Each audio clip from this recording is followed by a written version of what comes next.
Hello my dear friend, welcome to education point online. So friend, कैसे हैं आप लोग? गए हो बहुत अच्छे होंगे। सो मेरे प्यारे बच्चों, आज के इस वीडियो में हम लोग जानेंगे reason of paper back in RGPV कि भाई साहब ऐसा क्या कारण है जिसके वजह से आरजीपीबी में बच्चों के जो पेपर है बेटा वो बैक हो रहे हैं।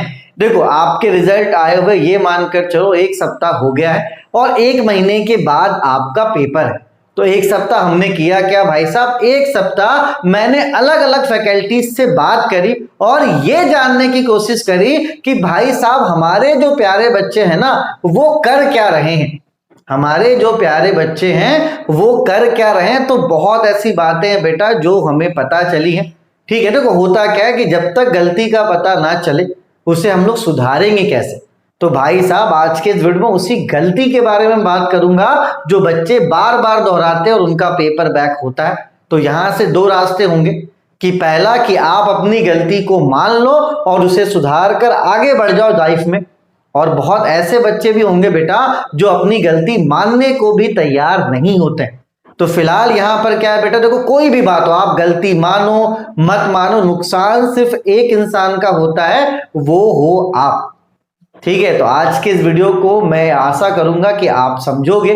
ठीक है, और भाई जो गलतियां उसको आप सुधारने की कोशिश करोगे, क्योंकि पेपर बैक लगना यार मान के चलो बहुत कॉमन हो चुका है एकदम। मतलब आराम आराम से बच्चे 3-3 4-4 पेपर बैक लगा रहे हैं भाई साहब। ठीक है, चलो जब पेपर बैक लग जाता है बच्चों का तो बच्चे क्या बोलते हैं? बच्चे ये बोलते हैं, ठीक है देखो दो लोग हैं, पहला जो कॉपी लिख रहा है और दूसरा जो कॉपी चेक कर रहा है।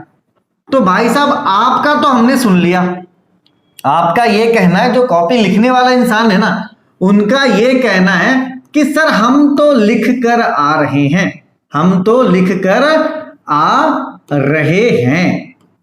ठीक है, तो भैया जो कॉपी चेक करते हैं, मतलब मान के चलो कि मैंने कम से कम 12 से 13 लोगों से बात करी, ठीक है, जो आरजीपीबी में कॉपी चेक कर रहे हैं और वो सालों से कॉपी चेक कर रहे हैं और वो एक्सपीरियंस फैकल्टी। अगर कोई केमिस्ट्री का कॉपी चेक कर रहा है तो वो केमिस्ट्री का एक्सपीरियंस फैकल्टी है, कोई मैथ का कॉपी चेक कर रहा है तो वो मैथ का एक्सपीरियंस फैकल्टी है। मैंने सबसे एक ही बात पूछा कि सर क्या रीजन है कि बच्चे इतने फेल होते हैं। उनका ये कहना है कि देखिए इरफान, बच्चे लिखते तो हैं लेकिन वो उतना प्रॉपर तरीके से नहीं लिखते हैं कि उनको फुल मार्क्स दिया जाए। अगर बच्चा मानकर चलो इरफान 10 क्वेश्चन करके आ रहा है ना तो 10 क्वेश्चन वो ऐसा लिखता है कि हमें मतलब 1 नंबर 2 नंबर ऐसे भीख में नंबर देना पड़ता है।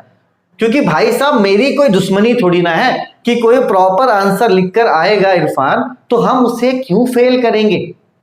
इस बात की भी तो भाई होगी ना कि आरजीपी में चलो भाई नशे में कॉपी छुपा था, ऐसा कुछ नहीं भाई साहब। आप अगर मुझे नींद से भी उठाकर बोलोगे कि सोम का कॉपी चेक करना है, M2 का कॉपी चेक करना है, तो भाई उन सब्जेक्ट्स को मैं इतना पढ़ा चुका हूं कि मैं नींद में भी सही कॉपी ही चेक करूंगा। तो जो भी कॉपी चेक करते हैं बेटा प्रॉपर एक्सपीरियंस फैकल्टी होते हैं। देखो गलती होता है, नो डाउट गलती होता है, लेकिन ये गलती बार बार नहीं होता, इस बात को आप मानो। क्योंकि 10-12 लोग एक ही बात बोल रहे हैं, ये बात कॉमन था कि सर बच्चे ऐसा कॉपी लिख कर आते हैं कि नंबर देने के लिए जगह ही नहीं होता है, वो कुछ भी लिख कर आ रहे हैं। बस उनका ये कि हम लिख रहे हैं सर और हमें फेल कर दिया जा रहा है, लेकिन वहां पर नंबर देने का कोई स्कोप भी तो होना चाहिए। तो भाई साहब ये हो क्यों रहा है भाई? आप लिख रहे हो, आप प्रॉपर आंसर क्यों नहीं लिख पा रहे हो? इसके बारे में इस वीडियो में हम लोग बात करेंगे कि क्यों बच्चे को जो आंसर वो लिख रहा है किसी को 1 किसी को 2 नंबर मिल रहा है, और वो भी फैकल्टी क्या बोल रहे हैं कि सर हम तो दे रहे हैं जबरदस्ती, वरना वो 1 से 2 नंबर के लायक भी नहीं है। ठीक है, तो जो खुमार में हो ना भाई साहब थोड़ा सा आप लोग उतर जाओ, है ना। ये लास्ट मोमेंट वाली जो चीजें नहीं है बेटा, ये एक गलती का पैटर्न है जो बच्चे बार बार कर रहे हैं। ठीक है, तो रीजन क्या हो सकता है भाई साहब, आइए देखते हैं।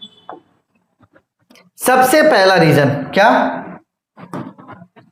Studying only in exam. एक बात मैं आपको एकदम क्लियर बता रहा हूं, मानो मत मानो ये आपके ऊपर है, लेकिन सिर्फ और सिर्फ 10 से 20% ऐसे हैं जो पूरे सेमेस्टर में पढ़ाई करते हैं, पूरे सेमेस्टर में पढ़ाई करते हैं ठीक है, और 80% बच्चे ऐसे हैं ना जो कब पढ़ते हैं, जब एग्जाम आने वाला होता है तब वो पढ़ते हैं। अब देखो इसमें भी क्या है, बहुत ऐसे बच्चे हैं, ठीक है, 80% में कम से कम 20 ऐसे परसेंट बच्चे हैं ना जो लास्ट मोमेंट में पढ़कर पास भी हो जाते हैं। क्यों पढ़कर पास हो जाते हैं? क्योंकि उनके अंदर वो चीज होता है, वो एक टैलेंट होता है कि भाई साहब वो अच्छे से चीजों को समझ लेते हैं और बार जाके फिर उसके बाद जाके वो एग्जाम में लिख पाते हैं। जैसे मैं अपने स्कूल की बात करता हूं तो हमारे स्कूल में ना आंसर लिखने का तरीका बताया जाता था, हमें सिर्फ कहानी बता दी जाती थी, है ना, और भाई हम इतने मतलब काबिल थे, इतने सक्षम थे कि आंसर्स हम लोग खुद से लिख पाते थे। तो बहुत ऐसे बच्चे हैं जो अच्छे स्कूलिंग से आए, जिनको आंसर राइटिंग टेक्निक्स पता है, तो वैसे बच्चे क्या है बेटा, एग्जाम टाइम में पढ़कर पास हो जाते हैं, जिनको आंसर लिखने का तरीका पता है। ठीक है, और मानकर चलो कि ये जो आपके 60% बच्चे हैं ये फेल हो जाते हैं। क्यों? क्योंकि उनको आंसर राइटिंग टेक्निक्स वगैरह नहीं पता है। ठीक है, बाकी ये तो भाई पास होते ही हैं, बाकी ये तो जो बच्चे हैं जो रेगुलर पढ़ रहे हैं पूरे सेमेस्टर में तो वो पास होते ही हैं। तो एकदम आधा आधा का रेशियो है।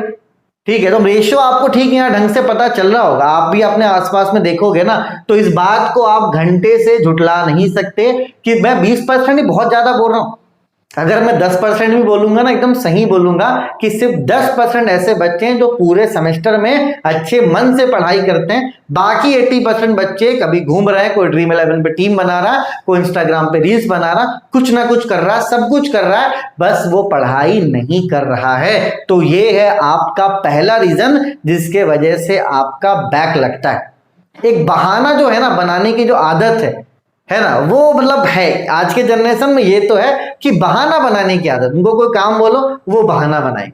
ठीक है, दूसरा बहाना क्या है, आइए देखते हैं। No proper routine, only excuse. किसी का एक रूटीन ही नहीं है। आप विश्वास नहीं करोगे, क्लास 10th 8 को अगर आपने याद करना, उस समय हमारा क्या होता था, अगर हम लोग क्लास 8 या 10th की बात करें ना, मैं आपको बताता हूं 100% बच्चों का एक रूटीन होता था कि कब वो उठेंगे, कब वो कोचिंग जाएंगे, कब वो होमवर्क बनाएंगे। लेकिन अब आप सोचो कि जब हम 8 और 10th में थे तो हमारा एक रूटीन था। तो जाहिर सी बात है कि जब हम बीटेक में हैं तो हमारा रूटीन होना चाहिए। अगर हम बीटेक में हैं तो हमारा रूटीन होना चाहिए। तो भाई साहब यहां भी एकदम मानकर चलो सिर्फ और सिर्फ 10% ऐसे बच्चे हैं जिनका रूटीन है, जो रूटीन से काम करते हैं, और 90% भाई साहब वो उनका कोई रूटीन ही नहीं है। कब उठना है, कब क्या करना, उनसे अगर बोल दो तो एक बहाना लेकर बैठ जाएंगे कि सर कॉलेज वाले तो असाइनमेंट दे देते हैं, कॉलेज वाले फलाना कर देते हैं, कॉलेज वाले धमाका कर देते हैं। भाई साहब 100 बात की एक बात, कॉलेज वाले आपको ज्यादा से ज्यादा 7 से 8 घंटे अपने पास रखते हैं ना, वहां पर भी आप चाहो तो पढ़ सकते हो, लेकिन वहां पर क्या होता है ये आपको भी बहुत अच्छे से पता है। तो भाई जो बहाना करते हो ना, वो बहानाबाजी अब नहीं चलने वाला, क्योंकि जनरेशन कहीं ना कहीं चेंज हो गया है ना। हर इंसान को सरवाइव करने के लिए मेहनत करना पड़ेगा। I am from mechanical branch, मैं मैकेनिकल ब्रांच का हूं, लेकिन I can teach civil engineering. मैं सिविल के बच्चों को भी पढ़ा सकता हूं और मैं सीएस वालों को भी अच्छे से पढ़ा लेता हूं। अब मैं एक ही रोना लेकर बैठे रहता कि मैं मैकेनिकल का हूं, हम तो सिर्फ मैकेनिकल को ही पढ़ाएंगे, तो भाई साहब इतना सक्सेसफुल मैं आज नहीं होता। तो बहाना अगर बनाओगे तो वो किसी का नुकसान नहीं है बेटा, नुकसान सिर्फ और सिर्फ आप ही का है। और 1 मिनट के लिए आप सोचना ना, 1 मिनट आप सोचना कि 8 और 10th में क्या जिंदगी थी, क्या रूटीन था कि नहीं था। और आज अपने आप से पूछो कि क्या रूटीन है। भाई सोने से छोड़ो, उठने तक का रूटीन नहीं, खाने तक का रूटीन नहीं है। भाई ऐसा मत करो, अगर आप रूटीन में नहीं हो तो मैं तो सबसे पहले बोलूंगा भाई आप रूटीन में आ जाओ। सोना कब है, उठना कब है, पढ़ना कब है, ये फिक्स होना चाहिए। क्योंकि अभी आप 4 साल मेहनत करो, तो अभी फर्स्ट सेम का रिजल्ट है, कितना बुरा लगा, 2 बैग 3 बैग। क्यों भैया, क्यों? टेक्नोलॉजी तुम्हारे पास है यार, एक से एक सॉफ्टवेयर तुम्हारे पास है, गूगल तुम्हारे पास है, हर सवाल का जवाब तुम्हारे पास है, लेकिन खोजोगे तब तो कहीं ना कहीं भाई साहब चीजें ना, जो ब्रेन है ना वो इनहेंस होना चाहिए। पता नहीं क्या दिक्कत है बच्चों के साथ। ठीक है, तो ये है आपका रीजन नंबर 2। आइए देखते हैं तीसरे रीजन की तरफ चलते हैं। देखो बेटा, lack of practice in practice subject. एक बात आप समझना, ये M1 हो गया, M2 हो गया, अभी M2 आपका एग्जाम आने वाला है, इसमें बहुत बच्चों के बैक लगेंगे। ED हो गया, और ये जो BEEE हो गया।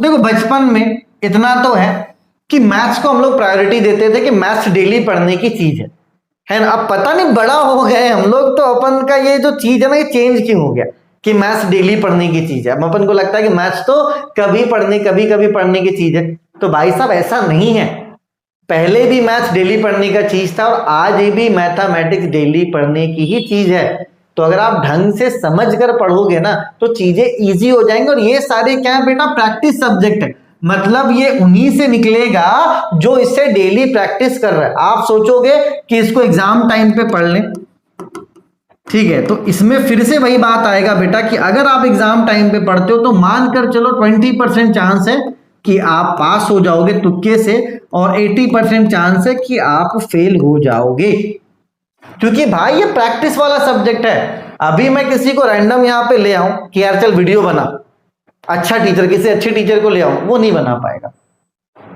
क्यों? क्योंकि उसे कैमरे में पलाने का प्रैक्टिस नहीं है भाई साहब। तो आप इस बात को कब समझोगे कि जो मैथमेटिक्स है, ईडी है, BEEE है, ये सारे प्रैक्टिस सब्जेक्ट हैं, मतलब प्रॉपर प्रैक्टिस की जरूरत है।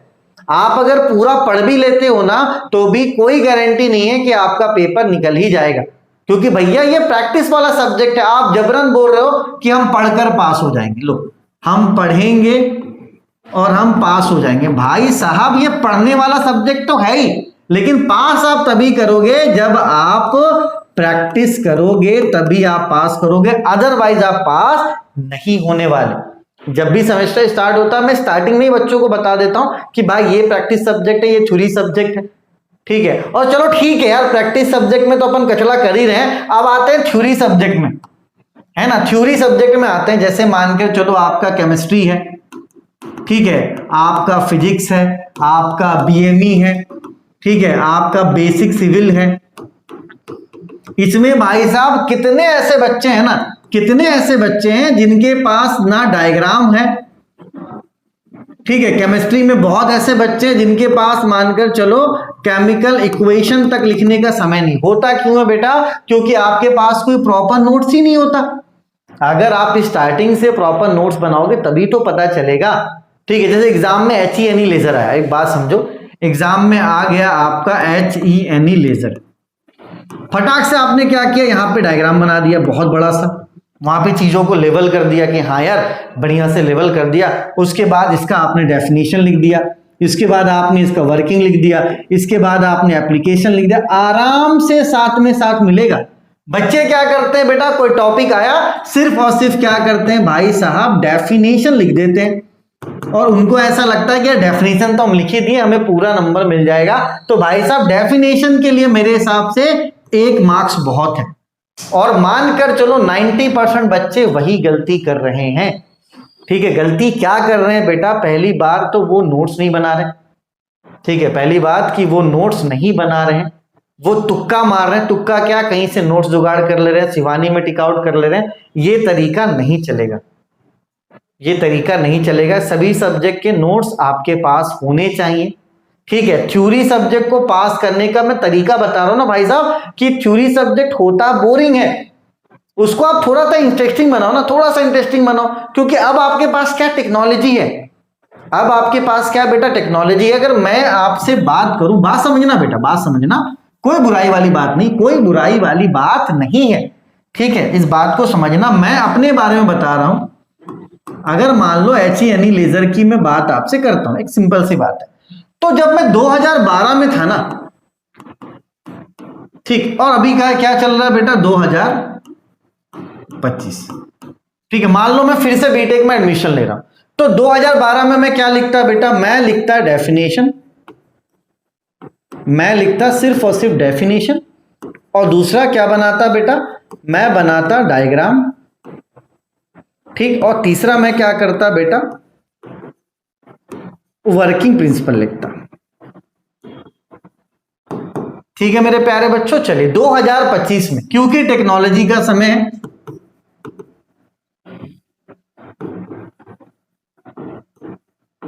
मैं लिखूंगा डेफिनेशन, मैं बनाऊंगा आपका डायग्राम, मैं लिखूंगा वर्किंग प्रिंसिपल, अब यार देखो भाई, कहीं ना कहीं टेक्नोलॉजी इंप्रूव हुआ है। पहले इंटरनेट का उतना एक्सेस नहीं था, लेकिन अब अगर मैं एग्जाम देता ना बेटा, तो मैं यहां पर एक और चीज ऐड करता, वो था इसका एप्लीकेशन, कि भाई HENE लेजर का एप्लीकेशन क्या है, और भाई साहब मैं ऐड करता इसका यूज। क्योंकि मेरे पास अब टेक्नोलॉजी है, मुझे ना किसी के पैर हाथ जोड़ने की जरूरत नहीं है। मैं चुपचाप से गूगल पर जाऊंगा, एप्लीकेशन ऑफ HENE लेजर लिखूंगा, मुझे जवाब मिल जाएगा।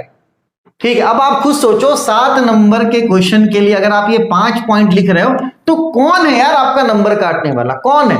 अभी के आंसर्स में क्या हो रहा, सिर्फ ये लिख कर आ रहा है, सिर्फ ये डेफिनेशन आपने लिख दिया, वर्किंग प्रिंसिपल थोड़ा बहुत लिख दिया, बस हो गया। ना डायग्राम का पता कि डायग्राम जो बना ले रहा उसको लेबल तक नहीं कर रहा है। तो सिर्फ लिखने से नहीं होगा भाई साहब, प्रॉपर आप लिखो ना। अगर कोई टॉपिक आपको दिया जा रहा, प्रॉपर लिखो, भले आप चैट जीपीटी के लैंग्वेज में लिखो, लेकिन लिखो तो। लिखोगे, कोई नंबर नहीं काट रहा भाई साहब, कोई नंबर नहीं काट रहा, कोई भी नंबर नहीं काट रहा। इस बात को आप समझना, हम उस लायक नहीं है कि वो अपने आंसर्स को उतना वैल्यू दिलवा पा रहे, इस बात को आप समझो। ठीक है, जिनका BME में बैक लगता है, फिजिक्स में बैक लगता है, क्यों? क्योंकि वो डायग्राम ही छोड़ देते हैं। अब एक बात आप समझना, अगर आप मेन चीज छोड़ दोगे, यही तो आपका पेज भरता है ना, डायग्राम ही तो है जो आपका पेज भरता है, आप डायग्राम छोड़ दे रहे हो। ठीक, अब आपके पास टेक्नोलॉजी है भाई साहब, तो आप बढ़ाओ ना, अपने आंसर्स को भरो, एप्लीकेशंस लिखो, आप इसके यूजेस लिखो, लिख सकते हो। अब आपके पास क्या है बेटा, टेक्नोलॉजी, उसका यूज करो, अपने आंसर्स को डेवलप करने में उसका यूज आप कर सकते हो। लेकिन अपन को सिर्फ रील्स देखना है, रील्स देखना है, रील्स देखना। देखो अब आप सोचो ना, 2012 में मैं ये लिखता, 2025 में हमें ये लिखना चाहिए था, लेकिन हम लिखते क्या है भाई साहब, हम सिर्फ और सिर्फ डेफिनेशन लिख देते हैं। डायग्राम भी हमने कट कर दिया, क्योंकि हमें शॉर्टकट की आदत है। ठीक है, वर्किंग प्रिंसिपल भी थोड़ा बहुत लिख दिया, और हम ये सोचते हैं कि हम पास हो जाए। भाई ऐसा नहीं है, गलती मानो तो ही आगे बढ़ोगे, नहीं मानोगे कोई दिक्कत वाली बात नहीं है। लाइफ आपका, नुकसान आप ही को होगा, किसी और को नुकसान नहीं होने वाला। ठीक है, चलो देखो भाई, no proper answer writing technique in theory subject. भाई डायग्राम इंपॉर्टेंट है यार, डायग्राम इंपॉर्टेंट है, जहां फॉर्मूलेज इक्वेशंस आते हैं वो इंपॉर्टेंट है यार। डेरिवेशंस फिजिक्स के नहीं समझ में आता, रट्टा मान लो, जरूरी है। थ्योरी एग्जाम में सिर्फ भर कर आ रहे पेज। भाई थ्योरी में बहुत प्यार से हेडिंग दो, फिगर्स बनाओ, ठीक है, आंसर्स लिखो ना यार। कौन फेल करेगा आपको? कोई बैठा हुआ कोई दुश्मन थोड़ी ना आपका। हाँ भाई, 10-12 लोग झूठ थोड़ी ना बोलेंगे। एक इंसान गलती करेगा, 2 करेगा, 10-12 लोग थोड़ी ना करेंगे। पढ़े लिखे एक्सपीरियंस इंसान है भाई साहब वो। ठीक है, उनको उतना भी देखने की, जो एक नजर में बता देंगे सही है या गलत है। तो गलतियां जो पकड़ाई उसको सुधारो आप। कि आप अगर थ्योरी देखो, पहली बात, जो प्रैक्टिस सब्जेक्ट है उसमें आप प्रैक्टिस नहीं कर रहे हो, एक रीजन मुझे ये समझ में आया। ठीक है, और जो थ्योरी सब्जेक्ट है ना, उसमें हम उस तरीके से लिख ही नहीं पा रहे हैं, उसमें हम उस तरीके से लिख ही नहीं पा रहे कि हमें पूरा नंबर मिले। ना हम डायग्राम का आता पता है, ना केमिकल इक्वेशन का आता पता, बस लिख दे रहे हैं। तो भाई कुछ भी नंबर लिखने से मान के चलो आपको नंबर नहीं मिलेगा।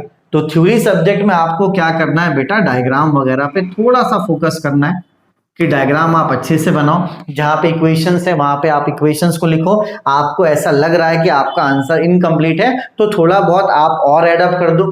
गूगल वगैरह में जब भी आप पढ़ने बैठो, लैपटॉप ऑन रखो, 2 सेकंड लगता है, आप टाइप करो, सर्च कर लो। जितने देर मैं भी अगर काम करता लैपटॉप ऑन रहता, भले काम रहे चाहे नहीं रहे, कुछ ऐसा जरूरत पड़ता है मैं फटाफट से कर लेता हूँ। भाई मैं आपको क्लियर बताऊं, 6 महीने हो गए मैंने बुक नहीं उठाया यार। 6 महीने हो गए, सब कुछ मिल जाता है गूगल पे। क्या मैं बुक खोजूं, टॉपिक देखो, गूगल में सर्च करता हूँ, सब कुछ मिल जाता है। तो भाई वो करो ना, अपने अंदर इंप्रूवमेंट लाओ। ये जो लास्ट मोमेंट वाला तरीका है ना कि अरे यार हम तो ये करके, भैया ठीक है लेकिन प्रैक्टिकल नहीं है। कहीं ना कहीं आपको टाइम देना पड़ेगा। ठीक है, टाइम नहीं दोगे भाई साहब, जैसे अगर मैंने टाइम दिया तब जाके ये चैनल ग्रो हुआ है। आप जाके देखो मेरा एक और चैनल इरफान रजा, मैंने उसमें टाइम नहीं दिया, वो ग्रो नहीं किया। मैंने एक चैनल पे टाइम दिया है तो भाई ये चैनल ग्रो हुआ ना। हाँ, मेरा एक और चैनल है इरफान रजा, मैंने उसमें टाइम नहीं दिया, अभी भी 2000 सब्सक्राइबर ही, वो ग्रो ही नहीं कर रहा क्योंकि मैंने उसमें टाइम नहीं दिया। हाँ, मैं बोलूंगा नहीं यार वो तो यूट्यूब खराब है, फलान ढिमाक, बोल दो, गाली दे दो, और हो ही क्या सकता है अपन से, दूसरे को ब्लेम करने से। अगर ऐसा होता ना कि दूसरे के मुंह पे कालिक पोतने से हम गोरे हो जाते, तो भाई साहब ऐसा नहीं। ठीक है दूसरे के मुंह पे दूसरे को ब्लेम करने से आप सही नहीं हो जाओगे। अभी भी आपके पास टाइम है, सारे सब्जेक्ट्स के मैंने इंपॉर्टेंट क्वेश्चंस बता दिए, लिंक डिस्क्रिप्शन पे, आप जाके देखो, एटलीस्ट उतना तो फॉलो कर लो कि 30-30 40 क्वेश्चंस भी पढ़ के जाओ अभी। तो भाई नहीं करना है तो भाई नहीं करोगे तो आप ही फंसोगे, ठीक है। चलिए बेटा, तो ये कुछ रीजंस थे, है ना, जो मैं आपके साथ डिस्कस करना चाहता था, और मैंने एकदम वैलिड पॉइंट उठाया, ठीक है, कि भाई टीचर से ही बात करा कि भाई क्या कर रहे हो, बच्चों को फेल कर रहे हो आप। तो सही बात है, एक इंसान झूठ बोलेगा 10 इंसान झूठ नहीं बोलेगा, ठीक है। अभी भी टाइम है, आप अच्छे से पढ़ो, सभी का लिंक मैं डिस्क्रिप्शन पे दे रहा हूँ। केमिस्ट्री हो गया, फिजिक्स हो गया, बीएमई हो गया, BEEE, सब प्रैक्टिस करो अच्छे से, आराम से पेपर निकले। कभी ऐसा होता है भाई साहब, कभी ऐसा होता है, ठीक है, 1000 में 1-2 बार ऐसा होगा कि आप बहुत अच्छे से पढ़कर गए और फेल हो गए। RGPV में ऐसा नहीं होता भाई, मान के चलो, आराम से अगर आप पढ़कर जाओगे आराम से आप पास हो जाओ। मैंने कभी ऐसे बंदे को नहीं देखा जो पूरा सेमेस्टर अच्छे से पढ़ रहा और जाके फेल हो जाए। जिनको मैं अभी तक, मैं 2012 से देख रहा हूँ, मैंने 2012 से देखा है कि ऐसे बच्चे जो स्टार्टिंग से मेहनत कर रहे हैं उनका पेपर आराम से क्लियर हो जाता है भाई।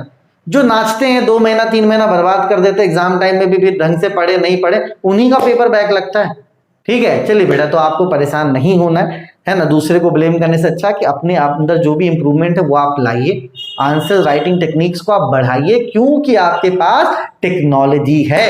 तब तक अपनी और अपनों का खूब ख्याल रखिए। Take care, bye bye, Tata.